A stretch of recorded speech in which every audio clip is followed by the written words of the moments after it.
get going on it. Welcome to our Meet the Specialist. I'm super excited to have Aaron on here with us today. Aaron is our health and wellness specialist, which is kind of a broad title if you think about it, because what does that actually mean, you know? So we'll get into a little bit about that, what you do, kind of your work here at the university. But let's just start with some rapid fire questions. Just kind of, we'll just go down this list. I like to just kind of get things out, get to know you a little bit, and then we'll get into your work. So tell us a little bit about where'd you grow up? Yeah, thanks for having me. So I grew up in Montana, so a town called Missoula, Montana, where the University of Montana is. That's where I grew up for the majority of my childhood, but I did finish high school in Nevada, outside Las Vegas. So I ended up doing all my university undergrad at Reno, Nevada, and then master's and PhD in Las Vegas. So kind of I call Montana and Nevada kind of my two homes. Okay. So that's where you go home for the holidays is more Montana, Yeah. but Western United States. Okay. Um, do you have any pets? Yeah, so my wife and I, we have two little chihuahuas. They're long-haired chihuahuas. Their names are Rose and Ray, and their brother and sister. And then my son, he has a fish tank, so he has some fish and snails that he likes to take care of. So right Uh, now, those are our only pets. so freshwater or saltwater fish? Freshwater. They're just little guppies. Oh, And a funny story. So we had he used his birthday money to buy these, and his fish kept one of his fish kept dying. So we had two guppies, but one kept dying, and then we figured out it was because they were both or we had three, and one kept dying, but it was because we had two males and one female, and the two males would no. fight and one would just keep dying. So we're on Dang Rojo it. the third right now because we've had the Rojo the first and second ended up dying. Sad. Yeah, Oh but my we goodness. figured it out. So Oh, no good. more fighting. No more guppy death. Yeah. Okay. What's your favorite flavor of Aggie ice cream? So my favorite flavor is the space debris. Okay. It's just got a good mixture of kind of a lot of stuff. I like that one. Yeah, that's a good one. And if you were on a desert island, what would be your three books or movies?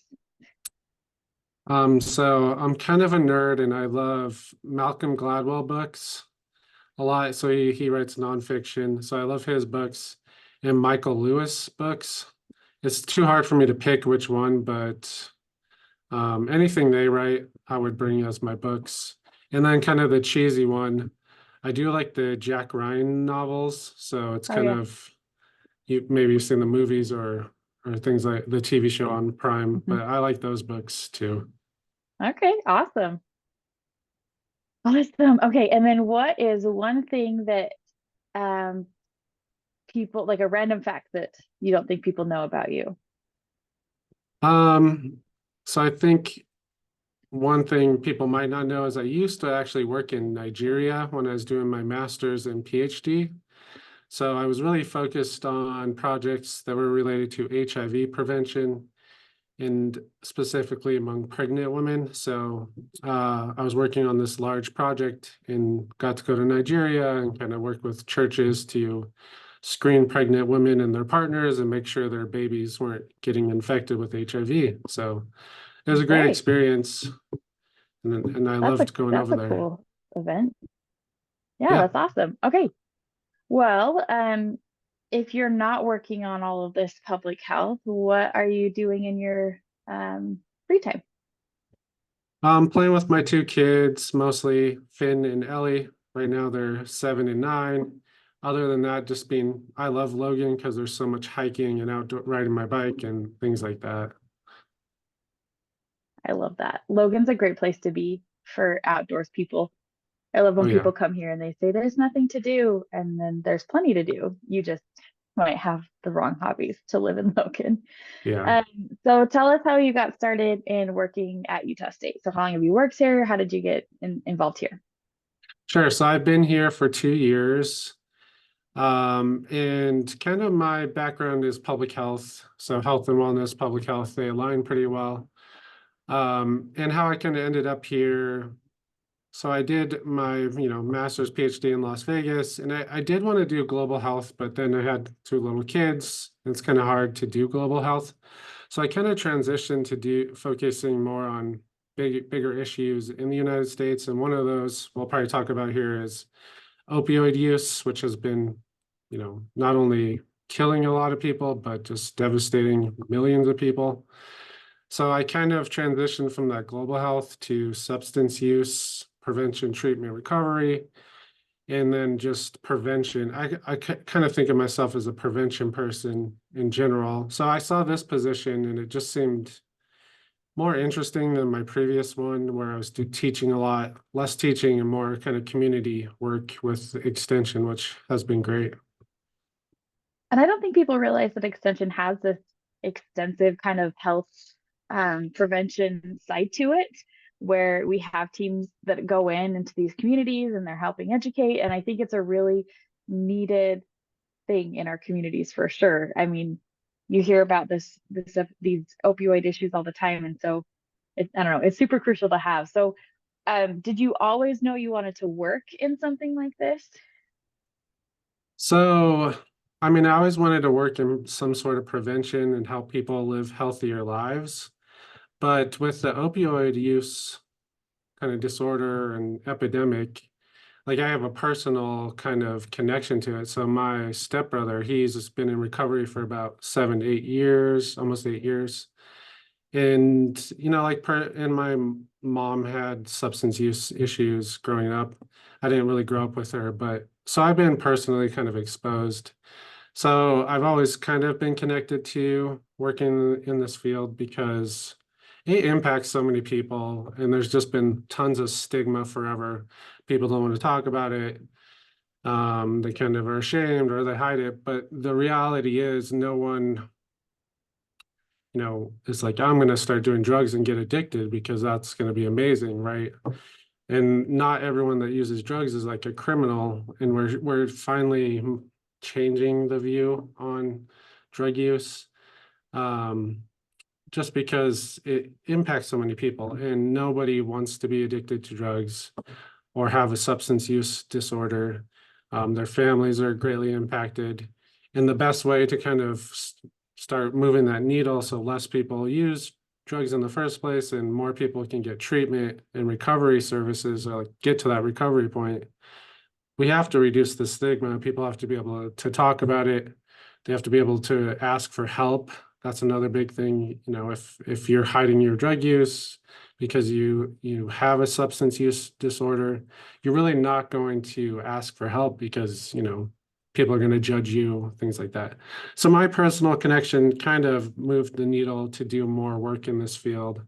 And then it's just, I would say, the most rewarding field to work in because you really can save people's lives, one. And like when you do help people, they're so appreciative, like their families or them personally, because it's just super hard to navigate the systems and really get to a place where you're in recovery. So I love it. I would encourage everyone to try to help people and try to avoid stigmatizing people who do use substances because you're just stopping them from getting better, really. Well, and you've used that phrase a couple times, like reduce the stigma. So, what does that look like in your work? Like, what are you actually going out into communities and teaching people how to do to reduce that stigma?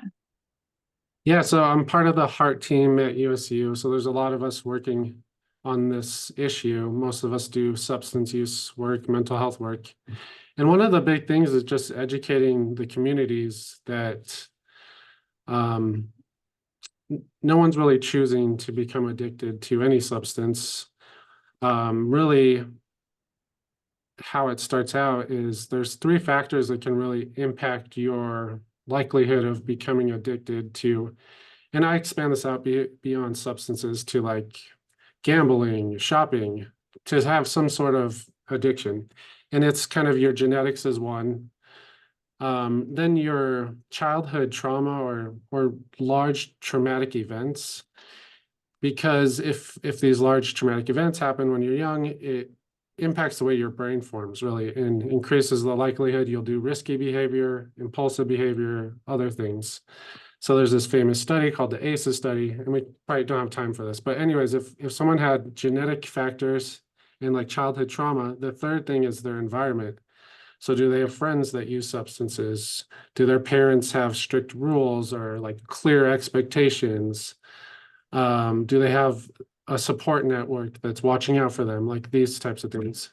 So educating the community about those. And then two, on the stigma side, it's just educating people how to talk about substance use. We don't call people drug addicts. We don't call them, junkies or these things that are really negative. We want to remove this negative stigma. People with substance use disorder, a person in recovery.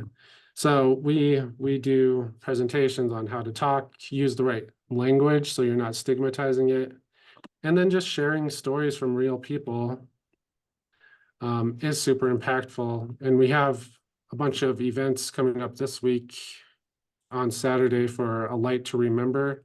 So this is International Overdose Awareness Day, August 31st. So it brings awareness to all the people who have died from overdose. So people are more aware and what can you do to stop it and those types of things. Yeah, tell me a little bit more about that event. So yeah, I think there's about 9 sites around the state that are going to host these. And each one's similar, they're a little different, but they come out to one, just have a moment of silence and recognition for all the people we've lost to overdose. And each year in the US alone, we're still having over 100,000 people die per year from overdose. It's finally came down from a high like 2 years ago, but it's still over 100,000 per year. And then internationally, you add up all the countries, it's millions per year that are dying from overdose. So one is just to be aware, like this is a huge issue. It's killing a lot of people. And then two, we share recovery resources, treatment resources, and then also overdose prevention resources. So this really focuses on teaching people that there's this medication called naloxone. So the brand name for the nasal spray version of this is Narcan, if you've ever heard of that. And it can temporarily reverse an opioid. This only works for opioids. So an opioid overdose, which opioids are the main cause of overdose death because of fentanyl and all these other things. So we want people to know, if you know someone that's using substances or high risk, maybe, learn how to use Narcan, carry it with you. And then the general public, just add that to your first aid kit too, because you never kind of know. So because that could save someone's life and then give them a chance to get into treatment and recovery. So those events are great, and they're usually around dusk. So they'll light little luminaries or candles or something, have moment of silence and just a lot of education, and then people sharing stories just to remember all these people we've lost and hopefully slow the amount of people that we lose in the future. That's probably a really touching event to see, like all these people coming together, because I think we feel kind of sheltered sometimes, maybe like this would never happen to my friends, this would never happen to my family, like we don't have that, this isn't this issue like close to home, but then you hear about it or you hear of somebody close to you and you're like, oh, like you said, they're not, we have this stigma around who is a drug user, Yeah, um and I read somewhere that there's a new bill in Utah that was passed in 2023 that pharmacists can dispense naloxone, right, without a prescription. So just yeah. anybody can go and get some. And I think it's right. Is that, am I saying that right? Yeah, Right? so it's available over the counter now. So yeah, you can go Okay. into any Walmart, Walgreens, any like place that has a pharmacy and medications, you can buy it there. There's also a lot of free programs depending on which county you live in, where you can get it from health departments. So your local health department might have it. At USU Extension, we do a lot of trainings and provide it. Our supply is limited, but if you have a need, we go out and do trainings and provide Narcan too. No, I think that's such a valuable tool because you really never know like when or how. And so, um, if you were to have a family member or friend who you are suspected of um, having an issue with an opioid, how would you address it in a way that is coming from a place of caring and making sure they understand you're not judging them, that you're just there for them? Yeah, this is a great question because we ask this a lot, like to the general public. What do you think about help, or how would you help people? And a lot of them say, you have to wait till they hit rock bottom. And this is completely wrong. So I want people to throw that idea out the window, because if you wait for people to hit rock bottom, there's a high chance they're going to die before they get to that point, right? Opioids are super dangerous if you take too much, and a lot of people are using fentanyl now because it's cheap. So number one, don't wait, don't try to avoid it. You want to tackle this issue often and um, in it as a loving way as you can. So you want to bring it up with the person who's at risk, number one, and be like, I'm worried about you, like have an honest conversation. I think you need to get help. And you really want to help them get treatment and into recovery. And with opioids, this is super important. There's super effective treatments for opioid use disorder. So there's medications that help you deal with the withdrawal cravings and kind of get back to a normal level where you can function and you don't need to seek those opioids every day. So a doctor can prescribe these to you. The most common one's called Suboxone. There's a few other ones. So if someone is specifically using opioids, I would be, like I said, have an honest conversation, but tell them there are these treatments that work for most people. Like they're super effective. If people are using like methamphetamine, this one is 1,000 times more difficult. So unfortunately, we don't have medications to kind of curb those cravings for methamphetamine. And one thing people don't know about like meth specifically is it's about 100 to sometimes 1,000 times more addictive than opioids. So meth is like the most addictive substance out there, and it's really hard to treat. There are treatments, it's just more intense. They need to enroll in these, methamphetamine treatment programs, and they're longer and more intense. They can be quite successful, but it's just harder to do without that medication. If someone you know is using opioids, which could be pain pills, heroin, fentanyl, combination of all these. If you suspect someone's using those, just know that have those conversations and be like, this treatment could really work for you and be successful. And the one thing we forget about a lot too, with like all these illicit substances or illegal, is that alcohol still is the biggest substance that is misused or develops into alcohol use disorder. And there's really good treatment programs for those ones too. So really just try to encourage them to try treatment. The other thing I'll say, for a lot of people, it takes up to 12 times before those treatment programs are successful. So this is the other thing, just don't give up. And it's weird with substance use disorders, doctors, people, like if you fall off the wagon, people are like, oh, it's just time to give up, right? Like you failed, treatment didn't work for you. But anyone else that has diabetes, high blood pressure, whatever, if they go out and eat a bunch of bad food or they forget to take their medication, or we don't just say, oh, you fell off the wagon, you're done with your treatment, no more diabetes medication. So that's like another myth about substance use.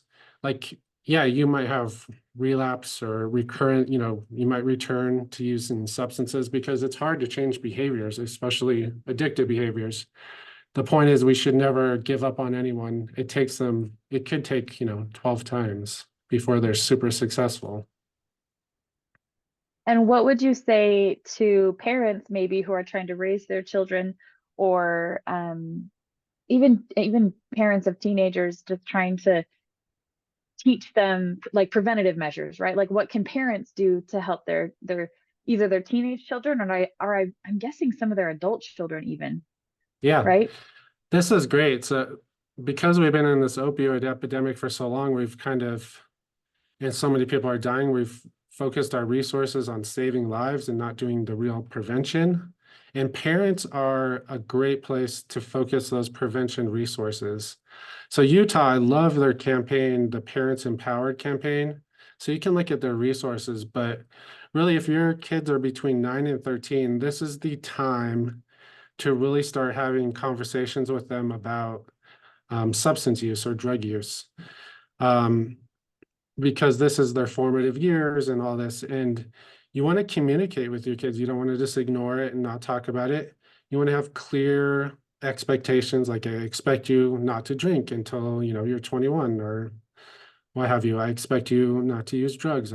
You want to have these conversations.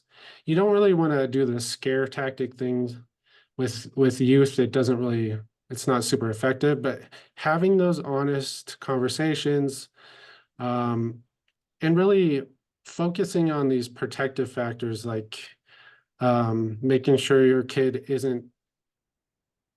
doesn't always have these antisocial behaviors. You want them to interact with other kids, other adults, um, you know, clear expectations on not just drug use, but like school. I expect you to do this. Get them involved in their community somehow so that they feel connected to their community, to others.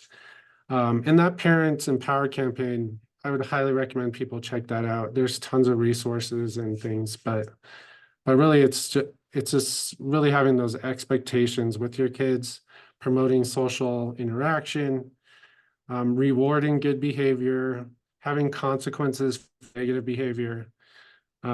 Those types of things can be super effective. The other thing is um, that's important is teaching your kids healthy coping mechanisms for stress and anxiety and all these things. Because if you don't, they might find that, shopping or gambling or video games or substances can kind of be their coping mechanism, which can lead to addictions later on. So you really want to kind of get them to do that. The last thing, sorry, I know this is long. So You're there's a good. lot of research behind social emotional learning. And this you want to start earlier, but you want kids to feel comfortable discussing their feelings, um, really focusing on regulating their emotions. So let's say you have a kid who gets really angry really fast, that's something you need to work on, like because that's showing that they might have a likelihood to do impulsive behaviors, like kind of act without thinking, which is bad when they're teenagers and their friends are like, here, try this, let's go to this party or try this or do that. So you kind of want to just encourage them to work on talking about their feelings, being comfortable, and then trying to regulate those emotions a lot. And these are, they take a long time. Our schools are starting to do a lot more activities based on this. So if you focus on those with youth, um, their likelihood of using substances and other bad behaviors later on, it decreases a lot. No, I think that's all super, super important and really good information to focus on, like, because I think, I grew up in the like just say no, right? Like just say no, that's it. But I think that there's so much more to just saying no. Like you have to have other coping behaviors, you have to have those skills like you were talking about. Um, when thinking about people who start misusing, say, prescriptions, or are they often prescribed them for like an injury and then they just can't get off of them? Are they getting them from, somebody else? Or how, I guess, Yeah, what's usually the pathway for people to become um sure. having these issues? So for youth, the number one way youth start using prescription opioids, so like pain pills, is they get them from unused prescriptions that are just laying around in someone's house. So that could be your own house. Let's say I had a surgery or something. I had opioids prescribed to me and I just left them in my cabinet. They just sit there forever. So a lot of teens will maybe take those and experiment with those. And it doesn't mean your house, it could be their friend's house, a grandparent's house.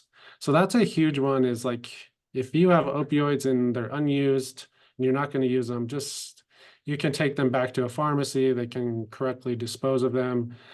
Each year there's these drug take back days, twice a year, or drug take back days. You can drop them off at these locations. But any pharmacy, they'll usually take them back and get rid of them for you. That's one huge thing for young people. For like older people, it's more complicated because right now we have a program that's like targeting construction workers. Right now, the number one cause of death for a construction worker is opioid overdose. That's the number one thing that's killing construction workers. And they have this job where they get hurt a lot, right? So they're higher likelihood of getting prescribed opioids or some sort of pain pill. And for some people, only 3 days on an opioid can kind of start that path towards becoming addicted to those opioids. So, and unfortunately, a lot of these construction workers, they don't know they're in pain, they have to work, they have to take care of their families. They're going to take these pills because they want to be able to do all that, feel better and whatnot. So a lot of the older population, they're getting their prescriptions probably legitimately at first. But if you're one of those people that just has some of those factors that increases the likelihood of you becoming addicted, once your prescription ends, you might turn to street drugs or illicit drugs because they're cheaper, they're easier to get. Doctors are pretty good nowadays, not just writing prescriptions all the time, right? But the problem with that is that's super duper dangerous as well, because if you're buying street drugs right now with fentanyl's laced into everything. No one knows how much fentanyl is in a pill. So it increases likelihood of overdose and death.